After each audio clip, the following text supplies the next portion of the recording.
د افغانستان په یوه ارامه او زرغونه دره کې طالبان له وسلوال مقاومت سره مخ دي.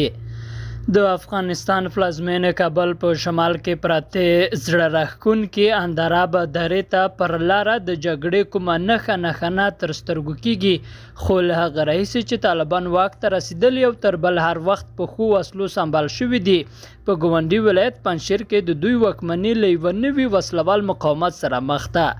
پورته په غرونو کې د غلچکیو بریدونو کوونکو ډلې پټې دي چې د پخوانی افغان او اردو سرتیري یې قومانده کوي او وخت نه وخت پر طالبانو بریدونه کوي.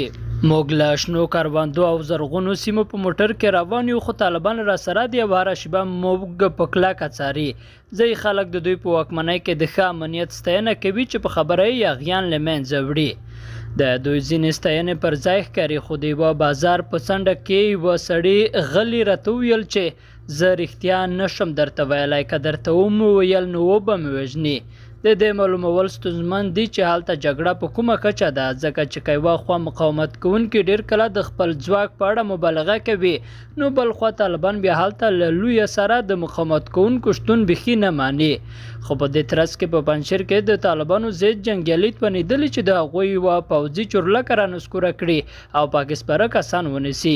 هلته په بغلان کې بیا مقاومت کوونکو له ځانه یوه تازه ویډیو کړې او خپره کړې چې پکې ښکاري له یوې پوځي پوستې د طالبانو بیرغ راغورځوي. خو په تېره جون میاشت کې چې د بي بي سي خبریالانو د اندراب درې ته سفر وکړ، نو ښکارېدل چې طالبان دا سیمه په کلکه کنټرولوي. دلته هیڅ ستونزه هم نشته. موږ د قیس تاراج کلي ته تللي وو او هلته د طالبانو یوه سیمه ییز قماندان راته وویل چې دلته هیڅ ستونزه نشته. د هغه لاسونه تړل شوي وو او په سر او سینه ویشتل شوی وو. دغه کس د عبدالهاشم د مړي عکسونه راوښودل او ویل چې د هغه لاسونه تړل شوي وو او په سر او سینه ویشتل شوی وو.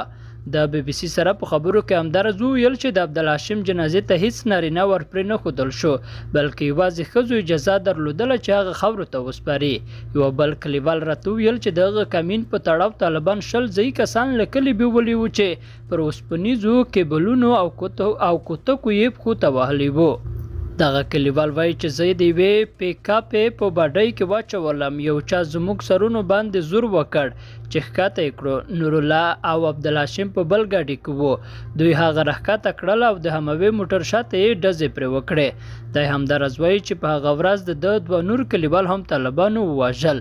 دې ته ورته ځینې نور اندېښمنونکي تورونه هم شته. قدرمنو دوستانو، له ملتیا مو مننه، ښه اوسئ.